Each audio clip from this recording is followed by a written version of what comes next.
Bonsoir à tous. J'ai essayé de faire quelque chose de nouveau pour les exercices, comme j'étais pas suffisamment douée sur l'ordinateur. Peut-être bien que ça ira pas mieux aujourd'hui, mais bon, on va essayer ça. Je vais faire un exercice de chaque calcul pour être certain qu'on sache comment s'enligner. Puis j'en ai choisi quelques-uns. Donc, dans votre cahier, vous avez les mêmes. Deux astronautes ici poussent sur un satellite. Le premier avec une force de 36,3 newtons. Le deuxième avec une force de 41 newtons. Et on sait qu'il y a un angle entre les deux qui est de 32 degrés. On vous demande quelle est la force résultante. Ça, on va y revenir.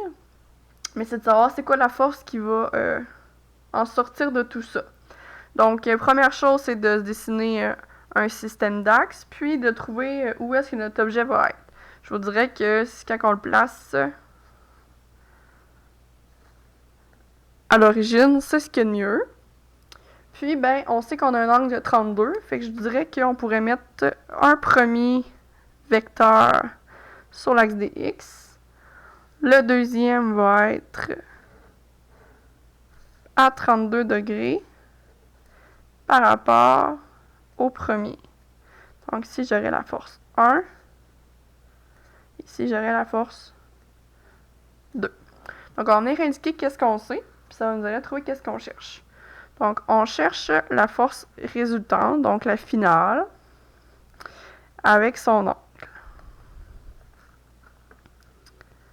On connaît la force 1, qui est de 36,3.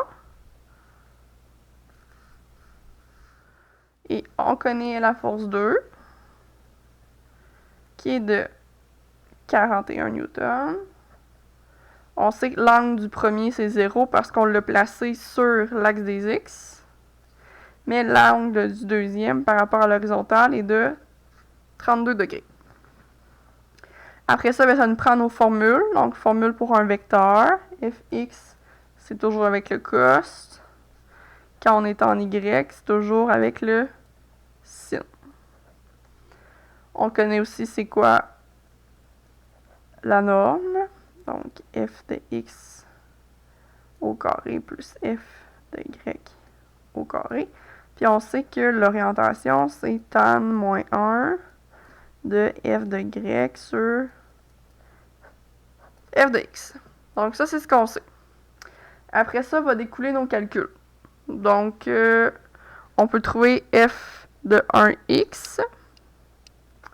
C'est f1 cos de l'angle 1. Si on remet nos valeurs, 36,3 newton cos de 0, ça nous fait 36,3 newton pour le f1x. Si on fait le f2x, 41 newton cos de 32, ça nous donne une valeur de 34,8 newton.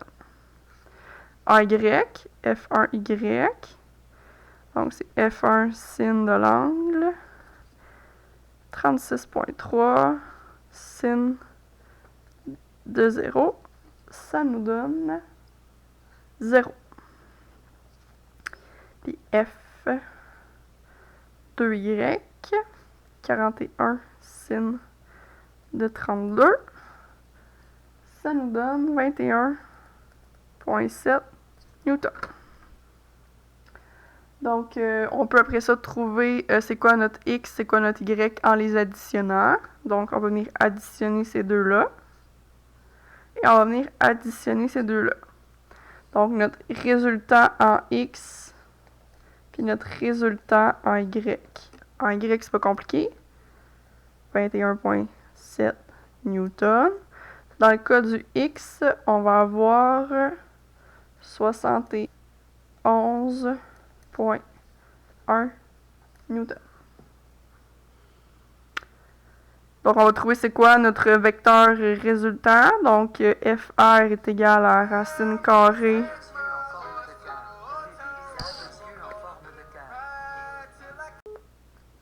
Donc, 71.2 plus 21.7 au carré, ça nous fait un résultat de 74.3 newtons avec un angle de tan-1, 21.7 sur 71.1. Ça va nous faire une orientation de 17 degrés. Donc ça, c'est pour la résolution du premier. Donc c'était surtout de faire un diagramme de force ici qui est important, puis de pratiquer nos vecteurs. Dans le second numéro, c'était lors d'un déménagement. On avait 2 personnes qui devaient transporter une boîte de 32,9 kg. La première avec une force de 144 newtons puis un angle de 60. La deuxième avec un angle de 110. On vous demande c'est quoi la force de la deuxième personne, donc pour que la boîte demeure stable. Première chose, on est dans la force gravitationnelle. Donc, moi, je vous conseille de mettre toujours votre point sur un des 2 axes. C'est certain que à l'origine, c'est encore mieux. On sait que notre boîte, elle ne tient pas tout seul. Donc, elle a une force gravitationnelle qui va être avec son poids. On sait qu'il y a la force d'une première personne. Donc, on va dire ici, qui est à 60 degrés. Puis, on va avoir la force d'une deuxième personne, ici, qui va être à 110 degrés. Donc, là, on va dire que c'est F1, F2. Puis, on n'est pas encore dans la force normale, donc on s'en tient à ça, vu que les 2 forces vers le haut vont pousser ensemble. Donc, on se demande c'est quoi la valeur de F2. Si on connaît que la force gravitationnelle, c'est masse fois gravité. Si on sait que la F1 est égale à 144 newtons, que l'angle 1 est à 60, puis que l'angle 2 est à 110. Un peu le même principe que tantôt. Seule chose, c'est qu'on vient rajouter FG est égal à MG. Donc, dans ce cas-ci, on va venir isoler. Puis on sait que nos 2 forces vont venir égaler la force gravitationnelle parce qu'on veut que ce soit stable. Donc, FG est égal à M fois G. Ça nous donne un FG qui est de 32,9 kg fois 9,8. Donc, ça nous donne un FG de 322,4 newtons. On peut trouver les composantes en X et en Y. Dans ce cas-ci, on s'entend que la boîte se déplace horizontalement, donc son accélération selon l'axe des Y doit être nulle. On ne prendra pas en considération les X, on va seulement prendre en considération les Y, comme on doit savoir c'est quoi la force de Ghislain. Donc, on va être en Y dans les 2 cas. On peut trouver F1Y qui va être F sin de l'angle. Ça va donner 144 sin de 60 qui va nous donner 124,7 newtons. On sait que FG, c'est F1Y plus F2Y. Donc, on peut venir isoler F2Y. Ça va être FG moins F1Y qui va nous donner 322,4 moins 124,7 newtons.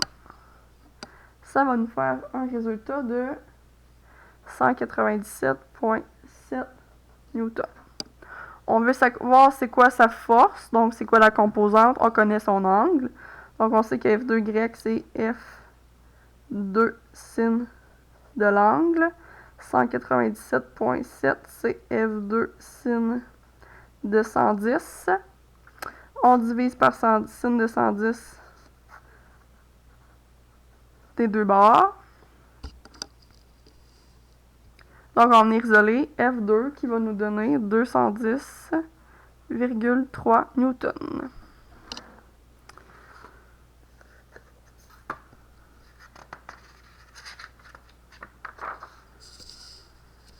On a un enfant ici qui tire sur un chariot de 15 kg avec un angle de 30 degrés par rapport à l'horizontale. On cherche la force normale. Pour la force normale, on se rappelle que tout dépendant si c'est une surface plane ou une surface inclinée, vous retournerez voir dans les notes de cours, mais on va utiliser une façon différente de faire. Ça prend quand même un diagramme de corps libre. Donc, dans ce cas-ci, un enfant tire un chariot de 15 kg selon un angle de 30 degrés, toujours par rapport à l'X, au X. Donc, la personne ici va être à 30 degrés. On va avoir la force gravitationnelle et on va avoir la force normale. On sait quoi? On sait que la masse, c'est 15 kg. On sait que, oups, il y a une force de 50, là. Puis on sait que l'angle, c'est 30. Donc, à l'aide de la masse, on va trouver FG est égal à mg. Donc, 50 newtons fois 9,8. Ça va nous donner 147 newtons. On pourra trouver les composantes de F1x et F1y. Donc, c'est F1 cos de l'angle, F1 sin de l'angle. Donc, 50 cos de 30, ça nous donne 43,3 newtons. Puis ici, 50 sin de 30, ça nous donne 25 newtons. On sait que on se déplace seulement par rapport à l'axe des X, donc de façon horizontale. Donc, les composantes en Y s'annulent. Ce qui veut dire que FG, ça va être la même chose que Fn plus F1Y. Parce que notre chose est au repos. L'enfant n'est pas en train de tomber, puis l'enfant n'est pas en train d'avancer ou d'accélérer. Donc, on va venir isoler Fn. Donc, Fg moins F1y est égal à Fn. 147 moins 43,3 va nous donner... moins 25. Va nous donner 122 newtons. C'est lui qu'on utilise. Puis finalement, avec un plan incliné,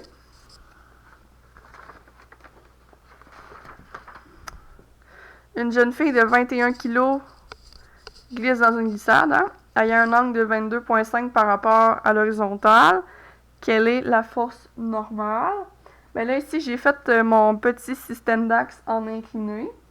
Pourquoi? Bien parce que ma force normale est toujours perpendiculaire. Donc, elle va être quand même par rapport à Y. Mon objet est toujours au centre. Je vais également avoir ma composante en Y, ici, de mon FGY, parce que mon angle, dans le fond, mon plan incliné est comme ça. Donc, mon angle va se trouver à être ici. Donc, ici, je vais avoir ma composante en FG. Puis ici, je vais avoir ma composante en FGX. Dans le fond, ça, c'est juste pour représenter l'angle de 22,5. Donc, ici, je suis aussi à 22,5.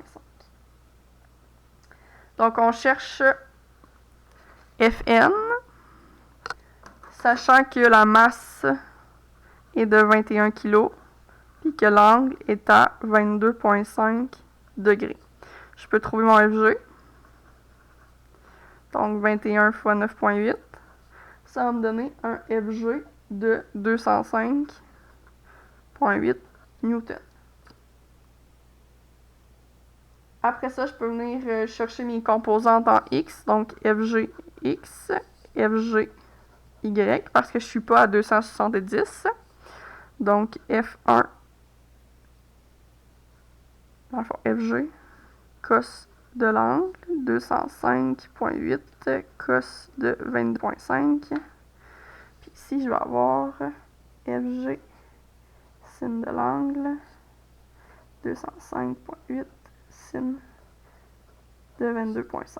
Ça nous donne dans les deux cas en x 78,8 et en y moins 190 newtons. Pourquoi je suis en moins? Parce que mon angle c'est 22,5, mais là il faut que je regarde par rapport au x. Donc je suis dans le cadran positif, positif, négatif, positif. Ici je suis dans le négatif,